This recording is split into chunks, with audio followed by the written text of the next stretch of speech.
Hi everyone, welcome back. I've got another autumnal makeup video today. I did release one of these videos a couple of weeks ago, but it was quite a vampy, sort of more date night type makeup. It was a berry lip and a berry eye, and it was, in my opinion, for me, more makeup than I sort of usually wear. So I wanted to do another autumnal makeup look where I go for more sort of the browny, coppery, goldy tones and just something a little bit more wearable, or something that I would wear a bit more for every day. And I'm going to be focusing on my Urban Decay Naked Heat palette, which is in my current 1 month 1 palette. Really enjoying using this palette so far. Really like the looks that I'm coming up with, so I'm excited to use this one in this video. I also have some Project Pan items as well, and some Shop My Stash items that I'm going to use in this video, so really trying to utilise all the makeup that I am focusing on at the moment. So I'll zoom you in and I'll just get started on the look. Alright, starting off with primer then, I'm going to use my Bobbi Brown face base. Now I have already done all my skincare, I've moisturised and everything, but I just want to add a little bit more something, a little bit more hydration, something for my makeup to sort of adhere to a bit better.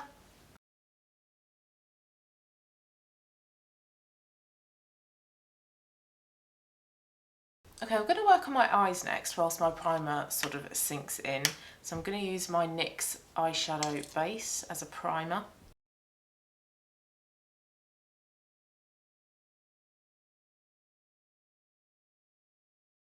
And then setting it with MAC Blanc type. And I've got a really big pan on this eyeshadow now, and I always said like I wasn't going to repress it, but I think I might do because it is getting a bit difficult to really get my brush around the edges. I feel like I'm not picking up a load of product. Okay, I'm going to go into my Urban Decay Naked Heat palette now. So I want to keep it fairly kind of pared back, nothing too kind of bold in your face. So I'm not going to be reaching for any of these dark shades up here. Well, not for a lid shade, maybe for an eyeliner, I'm not sure. But I'm going to take Sourced, this one here. Also, excuse my nails, all of my nails have broken at the moment and I don't know why. So I'm just using this as a crease shade.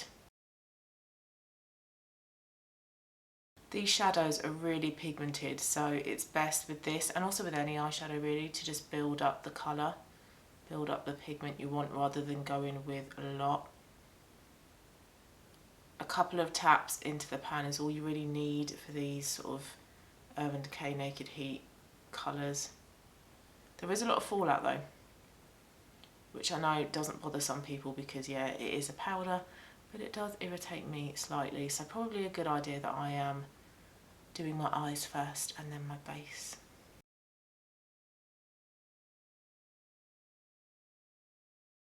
I'm then going in with Low Blow, this one here. This one is a bit more kind of mid-toned, more kind of neutral than Sourced, and I'm going to use a smaller crease brush. And I'm just going to concentrate that more directly in the crease. That's just going to give it just a bit more definition and really kind of just highlight the socket a bit more. I'm just dipping into Chaser, that bone shade in the palette, just to blend these two shades out a bit so there's no kind of harsh lines. Okay, I'm now going to use my little Nars Duo and Isolde that's in my current Shop My Stash. I mean, just look at these two colours, they're just so gorgeous. You've got more of a vibrant warm gold shade here and a darker brown here, and I'm going to use both. I'm going to use the gold one more on my inner to mid lid, and then the dark shade on the mid to the outer corner. Just so pretty, that shade. I really do love this duo. They are so pigmented, so easy to apply and blend. They're creamy. They're just, oh, so pretty. I love it. And then that dark shade more on the outer. You don't get a lot of fallout with these NARS shimmers either, which is good.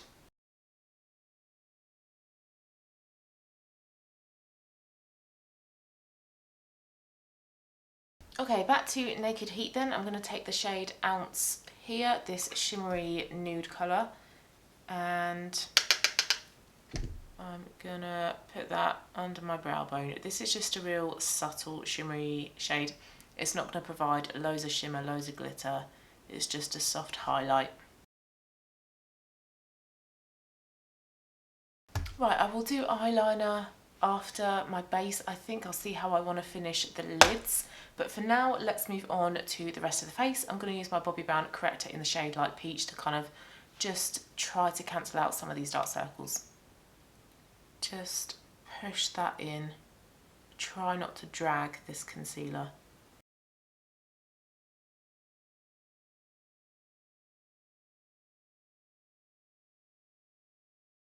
Foundation is my Erborian BB Creme in the shade Nude, and this is in my project pan, and I'm doing pretty well with this. I think sometime soon I will have to cut this open and squeeze out the rest into a tub, but for now I can still squeeze some out from the tube. And I like to use a brush for this BB cream. If I use a damp sponge, I find that it shears it out too much.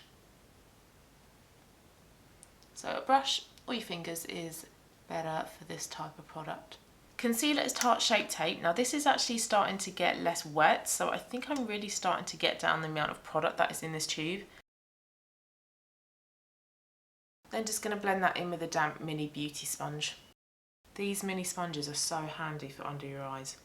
Such a good idea. I sometimes find that the big ones are just too big, but then if I'm using it for my foundation, I then get a bit lazy and I'm like, yeah, I'll just use it for my concealer as well.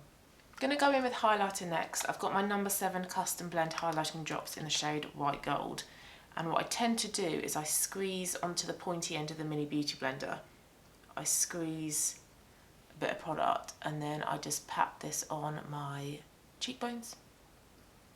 And I like to do now highlighter, blusher, then bronzer. I feel like you don't get as much of that 3 colour strip on your face. You know, that Neapolitan effect, the brown, pink and white. So it's really subtle, but you can build it up, but I am going to layer with a powder highlighter. And then I just put any excess along the bridge of my nose, Cupid's bow, and then do the same with the other side of my face.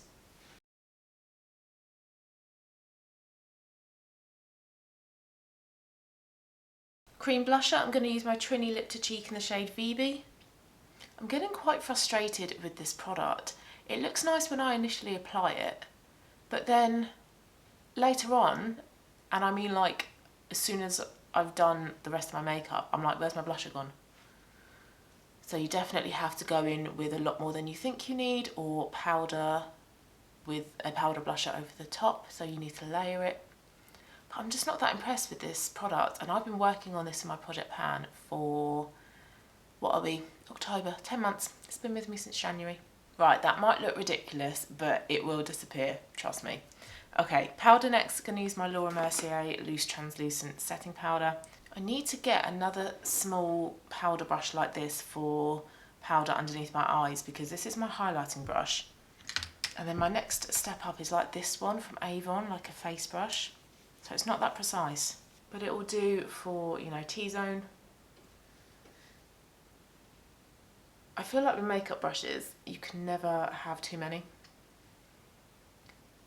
Perhaps unless you're a makeup artist, and then you might disagree, because if you have absolutely loads and loads and loads, that'll probably be enough for you. But for like your average consumer, I think it's a good idea to have a good variety of makeup brushes. So just pressing this into my T-zone. And then I just go under where my blusher went, and then try to put it under my eyes as precisely as I can, and then just a sweep along my cheeks. Okay, powder face products, then I'm going to use my Patricia Bright Moonlight Glow Moonlight Glow palette from Revolution, starting off with the highlighter.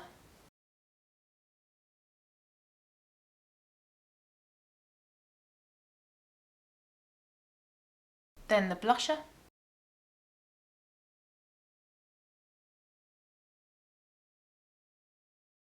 And then the bronzer.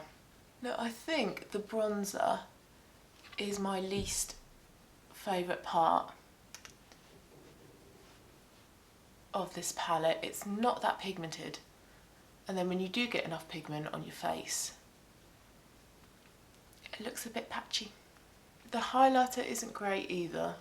The blush is really nice, but yeah, I don't love this palette. Right, bronzer done. Can you even tell? Probably not. Okay, back to eyes, and I'm going to dip into the Nars Duo again, and I'm just going to use the two colours underneath my eyes. So the darker brown on the outer part of my eye, and then the gold bit in the inner corner, and then blend that out. Okay, bit of liner then. I'm going to go for MAC Teddy on my upper lash line. And I'm actually just going to do this off camera because I get so close to the mirror that I do end up blocking you guys out, so I'm going to edit that bit out. Okay, that liner is really subtle on my top lid. I think you can barely even see it. I have to look so close, but it's just a little bit of something. And then I put some Peaches and Cream Papyrus liner in my waterline to just make my eyes look a little bit more awake. Moving on to brows then, I don't want to go for anything too kind of thick and heavy for my brows, so I'm just going to use the Gimme Brow in the shade 3 that's in my Shop My Stash. I really like this. This is a nice subtle way of just adding something to your brows. Bit of colour, bit of product, keeps it in place. Really nice. But I do want to try a cheaper dupe for this. So if you know of any, let me know. Okay, brows done, nearly there, just lashes and lips left after I do some Urban Decay All Nighter setting spray.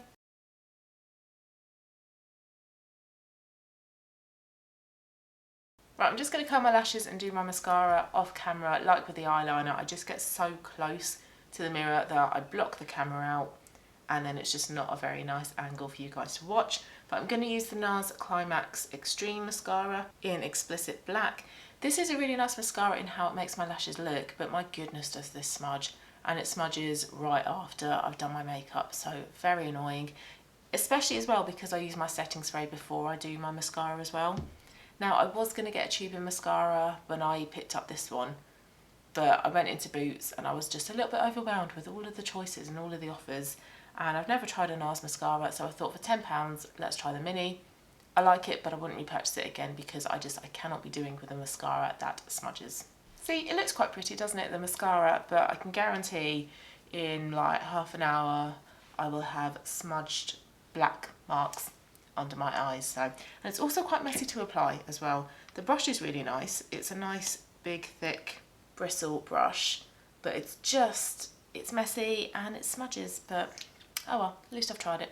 Okay, last step then is lips, and I'm going to start off with my MAC lip liner in the shade Oak.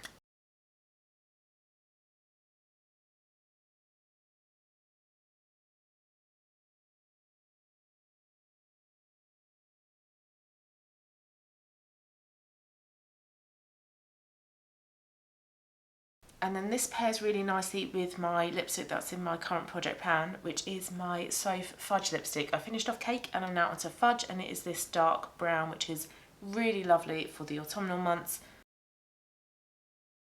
So this is my more wearable autumnal makeup look.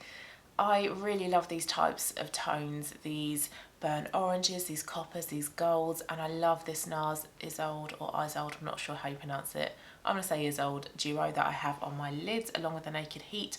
I just think the colours are so beautiful, and then a real sort of like peachy cheek as well. The lip is slightly darker than what I would usually pair with an eye like this, but I am trying to pan this Soph lipstick, so I am trying to wear it as many days as I possibly can, but it does kind of keep in with the theme. And these kind of tones are tones that are going to suit any kind of complexion, any skin tone, any eye colour as well. So really sort of flattering type of makeup for anyone really. So I hope you enjoyed watching this video. If you yourself have any autumn makeup looks here on YouTube, please let me know. I love watching sort of seasonal makeup videos. So I hope you liked it, and I look forward to seeing you again soon in my next video. Bye guys.